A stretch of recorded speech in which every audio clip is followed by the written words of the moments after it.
विक्की और सारा बहुत अच्छे इंसान हैं और बहुत अच्छे को एक्टर हैं, उनके साथ मजा आता है। क्योंकि फिल्म का जो कैप्टन होता है, डायरेक्टर लक्ष्मण उतेकर जी, वो कमाल के, उनका सेंस ऑफ ह्यूमर और उनका सबको जोड़ के रखने की जो नेचर है, बहुत ही ग्राउंडेड इंसान है।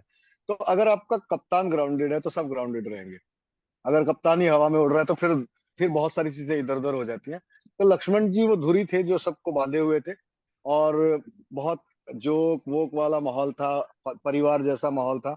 बहुत मजा आया। रही बात इसकी टेक वे की, मैं थोड़ा सा ऑप्शन लेके जाता हूँ कई बार कि इसको वैसा बोल दे, उसको वैसा बोल दे। तो पहले डिस्कस कर लेता हूँ, सरप्राइज नहीं देता। एक बार मैंने बोल भी दिया था लक्ष्मण सर, सर इसका एक और ऑप्शन है, ये बताऊं क्या? कहता मेरे बाप, जो जो हो गया वही बहुत है, कर ले।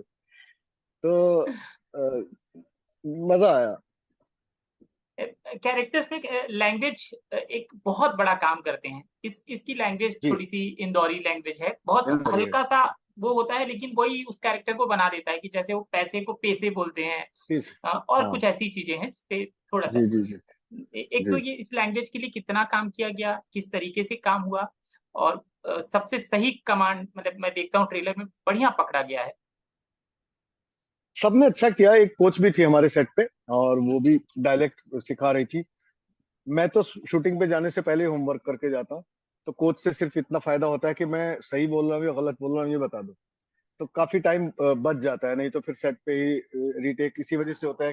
कई बार मेरे भी हो सकता है कि मैंने जैसे पैसे वाला ही आपने एग्जांपल दे दिया। क्योंकि हम रियल लैंग्वेज अपनी भाषा में जो बोलते हैं, आपकी जबान पे चढ़ा रहता है। जब आप दूसरी डायलेक्ट पकड़ रहे होते हैं, आपके लिए टास्क होता है। तो जरूरी नहीं कि आप टास्क हर बार परफेक्टली निभा पाए, तो ऑब्वियसली भूलते भी हैं, क्योंकि एक ही ब्रेन है जो आपको कमांड दे रहा है अलग अलग। तो अगर आप पहले से तैयारी करके जाए तो कम से कम उस पे एक महारत हासिल करके जा सकते हैं। तो मैं वो करके गया था। और मैं अलग अलग डायलेक्ट में करता रहता हूँ कुछ ना कुछ।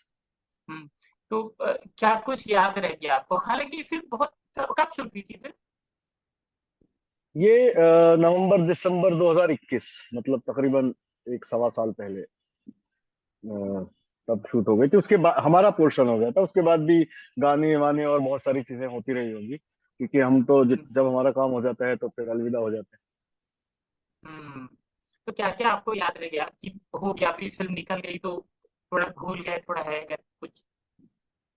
आपकी आवाज ब्रेक हो रही है।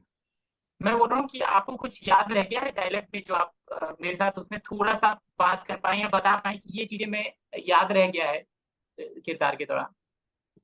मैं तो उतना ही बता पाऊंगा जितना ट्रेलर में हुआ। वो एक्चुअली लाइन जो आपने ट्रेलर में देखी कि किसी हसीना का पसीना इनकी शर्ट से बदबू मारे, कुछ ऐसा करना होगा। तो वो एक्चुअल लाइन ये थी कि इनका अफेयर चला देते हैं। तो मैं हम्म, थोड़ा सा लाइनों के साथ छेड़खानी करता हूँ, with due respect to the writer and with due respect to the director. तो क्योंकि कैरेक्टर बनाने के दौरान आपको उस कैरेक्टर की बहुत सारी कैरेक्टरिस्टिक्स डेवलप करनी होती है। तो उसी में से एक ये था कि लाइनों को थोड़ा घुमा फिरा के बोलता है।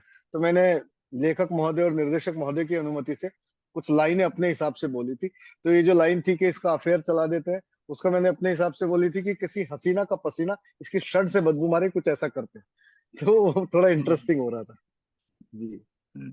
अच्छा, ओवरऑल फिल्म किस बारे में है? मतलब आप सब लोग ट्रेलर देख रहे हैं, समझ रहे हैं, लेकिन आपके शब्दों में आप कैसे डिस्क्राइब करते हैं अपनी फिल्म को?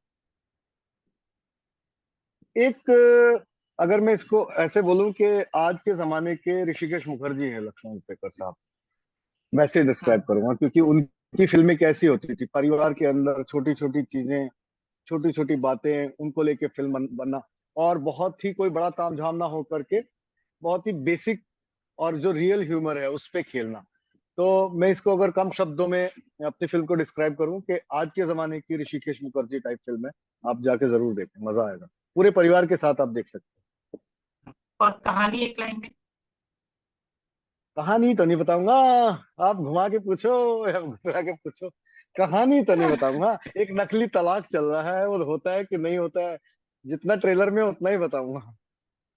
हाँ, कितना ट्रेलर में घुमाओगे? देख के ऐसे, हाँ, ट्रेलर में देख के ऐसा लगता है कि दोनों ना नाटक कर रहे हैं कि हमारा तलाक या हमारे बीच झगड़ा है, और कुछ तो हाँ। ऐसा है, कुछ उनको कुछ हाँ। कुछ अचीव, तो है ये ना? तो ट्रेलर में देख के समझ में आता है, और ये सच है कि दोनों हम्म, नाटक कर रहे हैं। हम्म, लेकिन क्यों कर रहे हैं, हम्म, ये आपको सिनेमा हॉल में जाके पता चलेगा। हम्म।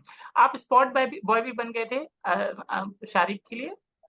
आपको ये खबर आ गई उड़ते उड़ते? असल में हाँ। हुआ ये था कि जैसे मैंने आपको बताया कि शारिफ का और मेरा साथ में कोई सीन नहीं था, तो hmm, I was missing him on set, वो वाला कि यार मैं हम लोग सिर्फ होटल में मिल रहे हैं या बाहर शहर में मिल रहे हैं, सेट पे मस्ती नहीं कर पा रहे जो होते थे। तो फिर मैंने बोला कि मैं कल तेरे स्पॉट बॉय बन के जाता हूँ और छाता पकड़ूंगा, पानी पिलाऊंगा, ऐसे करके। तो मैं गया और सच में गया, उसको लगा मजाक कर रहा है।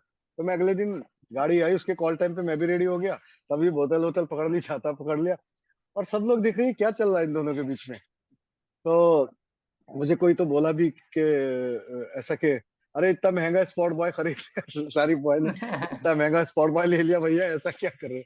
तो बहुत मजा आया वो दिन, मैंने मतलब बहुत एंजॉय किया।